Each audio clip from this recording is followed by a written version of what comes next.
ನಮಸ್ಕಾರ. ರಿವ್ಯೂ ಚಾನಲ್ಗೆ ಸ್ವಾಗತ. ನಾನು ಸೌಖ್ಯ ಗಾಂವ್ಕರ್. JDSಗೆ ಇನ್ನೇನು ಎಲೆಕ್ಷನ್ ಬಂದೇ ಬಿಡ್ತು ಅನ್ನೋ ಹೊತ್ತಲ್ಲಿ ಡೇಟು ಅನೌನ್ಸ್ ಆಗಿ ಎಲ್ಲ ಭರ್ಜರಿ ತಯಾರಿ ನಡೀತಿರೋ ಹೊತ್ತಲ್ಲಿ ಇದೆಂತ ಆಘಾತ. BJP ಜೊತೆ ಮೈತ್ರಿ ಮಾಡಿಕೊಂಡು ಊಹೆ ಮಾಡೋದಿಕ್ಕಾಗದಂಥ ಪೆಟ್ಟು ತಿಂತ ದಳಪಡೆ. ಮಾಹಿತಿನ ಮುಂದೆ ಇಡ್ತಾ ಇದ್ದೀವಿ. ಮಿಸ್ ಮಾಡಿದ್ರೆ ನಮ್ಮ ಚಾನಲ್ನ ಸಬ್ಸ್ಕ್ರೈಬ್ ಮಾಡಿ, ಹಾಗೆ ನಿಮ್ಮ ಅಭಿಪ್ರಾಯ ಕಮೆಂಟ್ ಮಾಡಿ ತಿಳಿಸಿ. ಎಸ್ ವೀಕ್ಷಕರೇ, ಸದ್ಯ ಈಗ JDSನ ಪರಿಸ್ಥಿತಿ ಹೇಗಾಗಿದೆ ಅಂದರೆ ನುಂಗೋಕ್ಕೂ ಆಗ್ತಿಲ್ಲ, ಉಗುಳೋಕ್ಕೂ ಆಗ್ತಿಲ್ಲ. BJP ಜೊತೆಗೆ ಮೈತ್ರಿ ಮಾಡ್ಕೊಂಡಾಗಿದೆ, ಈಗ ಹೆಜ್ಜೆ ಹಿಂದಿಡೋ ಪರಿಸ್ಥಿತಿಯಲ್ಲೂ ಇಲ್ಲ. ಇನ್ಫ್ಯಾಕ್ಟ್ BJP ಸಹಕಾರವನ್ನು ಬಯಸ್ತಾ ಇದೆ JDS ಮೂರೂ ಕ್ಷೇತ್ರಗಳಲ್ಲಿ.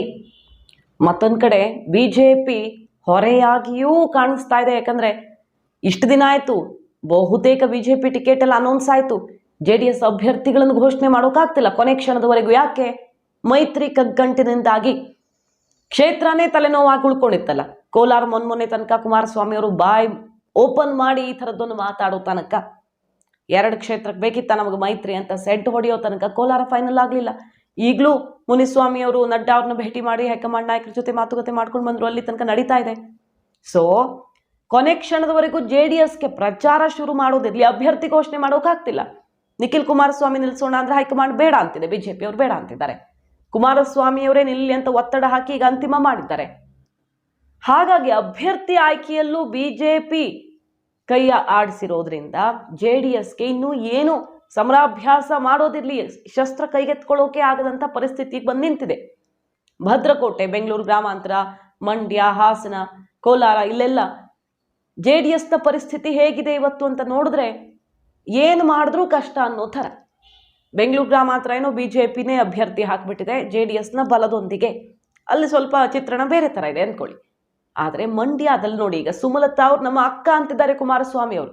ಇಷ್ಟು ದಿನ ಯಾವ ರೀತಿ ವಾಗ್ದಾಳಿ ನಡೆಸ್ತಾ ಇದ್ದವರು, ಆ ವಿರಸ ಎಲ್ಲ ಮುಂದುವರ್ಸಲ್ಲ, ಅವ್ರು ನಮ್ಮ ಅಕ್ಕ ಇದ್ದಂಗೆ ಅಂತ ಹೇಳುವ ಮೂಲಕ ಸುಮಲತಾ ಅವರ ಅಸ್ತಿತ್ವವೂ ಕೂಡ ಅವ್ರು ಸೈಲೆಂಟಾಗಿ ಉಳ್ಕೊಳ್ಳೋದು ನಮಗೆ ಎಷ್ಟು ಇಂಪಾರ್ಟೆಂಟ್ ಅನ್ನೋದನ್ನು ಕಾರ್ಯಕರ್ತರಿಗೆ ತೋರಿಸ್ಕೊಡ್ತಿದ್ದಾರೆ, ಆ ಸಂದೇಶ ಕೊಡ್ತಿದ್ದಾರೆ ಕುಮಾರಸ್ವಾಮಿ ಅವರು. ಯಾಕಂದರೆ ಸುಮಲತಾ ಕನಿಷ್ಠ ಒಂದು 30,000 ಆಚೀಚೆ ಮಾಡಿದ್ರು ಏನಾಗುತ್ತೆ ಮಂಡ್ಯ ಅಖಾಡದಲ್ಲಿ?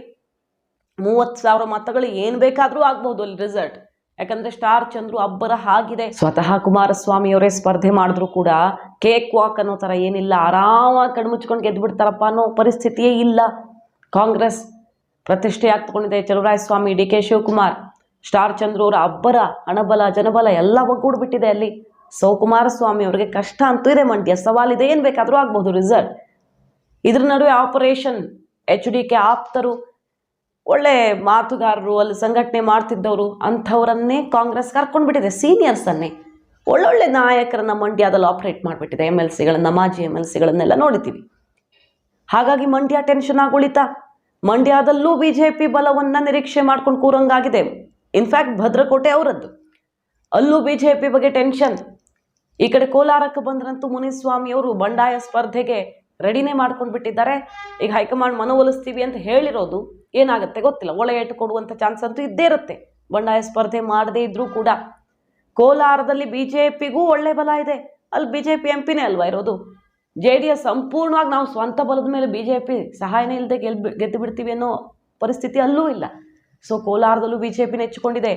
ಹಾಸನದಲ್ಲಿ ನೋಡಿ ಈ ಸಲ ಪರಿಸ್ಥಿತಿ ಬೇರೆ. ಎಲ್ಲಿ ಏನಾದರೂ ಹಾಸನದಲ್ಲಿ ಮಾತ್ರ ರೇವಣ್ಣವ್ರು ಎಲ್ಲ ಭದ್ರ ಮಾಡಿಟ್ಕೊಳ್ತಿದ್ರು, ಬಟ್ ಈ ಸಲ ಅಲ್ಲೂ ಕೂಡ ಟೆನ್ಷನ್. ಶ್ರೇಯಸ್ ಪಟೇಲ್ ಸ್ಪರ್ಧೆಯಿಂದಾಗಿ ಅಲ್ಲಿ ದಳದ ಕೋಟೆಯಲ್ಲಿ ಕಂಪನವೇ ಸ್ಟಾರ್ಟ್ ಆಗಿದೆ. ಎಲ್ಲಕ್ಕಿಂತ ಪ್ರಮುಖವಾಗಿ ಪ್ರಜ್ವಲ್ ರೇವಣ್ಣ ಅಷ್ಟಾಗಿ ಆ್ಯಕ್ಟಿವ್ ಆಗಿರಲಿಲ್ಲ ಕಳೆದ 2 ವರ್ಷಗಳಿಂದ. ಈ ಕಾನೂನು ತೊಡಕುಗಳು ಬೇರೆ, ವಿರೋಧ, ಆಡಳಿತ ವಿರೋಧಿಯಲ್ಲೇ ಪಕ್ಷದ ಒಳಗಡೆ ವಿರೋಧ, BJPದಂತೂ ತೀವ್ರ ವಿರೋಧ. ಪ್ರೀತಮ್ ಗೌಡ, AT ರಾಮಸ್ವಾಮಿ ಅವ್ರದ್ದು ಅಲ್ಲಿ ಮೈತ್ರಿ ಸಹಕಾರ ಸಿಗುವ ಯಾವ ಸಾಧ್ಯತೆಯೂ ಕಾಣ್ತಿಲ್ಲ. ಟೆನ್ಷನ್ನಿಂದ ಓಡೋಡಿ ಹೋಗಿ ಯಡಿಯೂರಪ್ಪ ವಿಜಯೇಂದ್ರ ಜೊತೆಗೆ ಮೀಟಿಂಗ್ ಮಾಡಿ ಹೇಗಾದರೂ ಮಾಡಿ ಇಲ್ಲಿ ಮೈತ್ರಿ ಸರಿ ಮಾಡಿಕೊಡಿ ಅಂತ ಕೇಳ್ಕೊಂಡಿದ್ದಾರೆ. ಆಯಿತು, ನಾವು ನೋಡ್ಕೊಳ್ತೀವಿ, ತಲೆ ಕೆಡಿಸ್ಕೊಡ್ಬೇಡಿ ಅಂತ ಭರವಸೆಏನೋ ಕೊಟ್ಟು ಕಳಿಸಿದ್ದಾರೆ ಯಡಿಯೂರಪ್ಪನವರು. ಸೊ ರೇವಣ್ಣವರು RSS ನಾಯಕರ ಮನೆಗೆ ಹೋಗಿ ಯಡಿಯೂರಪ್ಪನವ್ರನ್ನ ಕೇಳಿಕೊಂಡು ಮೈತ್ರಿ ಆಧಾರದ ಮೇಲೆಯೇ ಗೆಲ್ಲಬೇಕಾದಂಥ ಪರಿಸ್ಥಿತಿ ಅಲ್ಲೂ ಇದೆ. ಸೊ ಮೂರೂ ಕ್ಷೇತ್ರಗಳಲ್ಲೂ ಏನು ಬೇಕಾದರೂ ಆಗಬಹುದು. ಯಾವುದೇ ಕ್ಷಣದಲ್ಲಿ ಕೊನೆ ಸುತ್ತಿನ ಮತ ಎಣಿಕೆಯಲ್ಲಿ ಬೇಕಾದರೂ ಏನಾದರೂ ಆಗಬಹುದು ಅನ್ನೋ ಪರಿಸ್ಥಿತಿ JDSಗೆ. ಇದು ಪಕ್ಷದ ಅಳಿವು ಉಳಿವಿನ ಪ್ರಶ್ನೆ. ಮಾಡು ಇಲ್ಲವೇ ಮಡಿ ಎಲೆಕ್ಷನ್ JDSನ ಅಸ್ತಿತ್ವಕ್ಕೆ ಸಂಬಂಧಪಟ್ಟಂತೆ. ಅದರ ನಡುವೆ ಪ್ರಚಾರವೂ ಸರಿಯಾಗಿ ಶುರುವಾಗ್ತಾ ಇಲ್ಲ. ಸೊ JDS BJPಯ ಜೊತೆಗೆ ಹೋಗಿ ಪಕ್ಷದಲ್ಲಿ ಸುಮಾರು ಜನ ಬೇಸರ ಮಾಡ್ಕೊಂಡವರೆಲ್ಲ ಹೇಳ್ತಿದ್ದಾರಲ್ಲ, ಈಗ MLCಗಳು ಮಾಜಿ MLC ಮಂಡ್ಯದಲ್ಲೆಲ್ಲ ಪಕ್ಷ ಬಿಟ್ಟರಲ್ಲ, ಅವ್ರು ಹೇಳ್ತಿರೋದೇನು BJP JDS ಅನ್ನು ಮುಗಿಸ್ತಾ ಇದೆ, ಇವ್ರಿಗೆ ಗೊತ್ತಾಗ್ತಿಲ್ಲ. ಮಂಡಿಯವ್ರು ಕೂತಿದ್ದಾರೆ, ಕಾರ್ಯಕರ್ತರನ್ನು ಬಲಿ ಕೊಡ್ತಿದ್ದಾರೆ, ಒಂದು ಕುಟುಂಬದವರಷ್ಟೇ ನಿರ್ಧಾರ ತಗೊಳ್ತಿದ್ದಾರೆ, ಇನ್ನು ನಾವು ಇಲ್ಲೇನು ಮಾಡೋಣ ಅಂತ ಹೊರಟು ನಿಂತರು. ಅದೇ ರೀತಿಯಲ್ಲಿ JDSನ ಅಸ್ತಿತ್ವಕ್ಕೆ ಪೆಟ್ಟು ಬೀಳ್ತಾ ಇದೆಯಾ ಈ ಮೈತ್ರಿ ಎಫೆಕ್ಟ್? ಕಾದ್ ನೋಡಬೇಕು. ಒಟ್ಟಿನಲ್ಲಿ ಮೂರೂ ಕ್ಷೇತ್ರಗಳಲ್ಲೂ BJP ಆಧಾರ ಬೇಕಾಗಿದೆ. ಸೋಲೂಬಹುದು, ಗೆಲ್ಲೂಬಹುದು ಅನ್ನುವಂಥ ಅತಂತ್ರ ಪರಿಸ್ಥಿತಿಯಲ್ಲಿ JDS ಇವತ್ತಿದೆ. ಮಾಹಿತಿ ನಿಮ್ಗೆ ಇಷ್ಟ ಆಗಿದ್ರೆ ಮಿಸ್ ಮಾಡಿದ್ರೆ ನಮ್ಮ ಚಾನಲ್ನ ಸಬ್ಸ್ಕ್ರೈಬ್ ಮಾಡಿ, ಹಾಗೆ ನಿಮ್ಮ ಅಭಿಪ್ರಾಯ ಕಮೆಂಟ್ ಮಾಡಿ ತಿಳಿಸಿ. Thank you.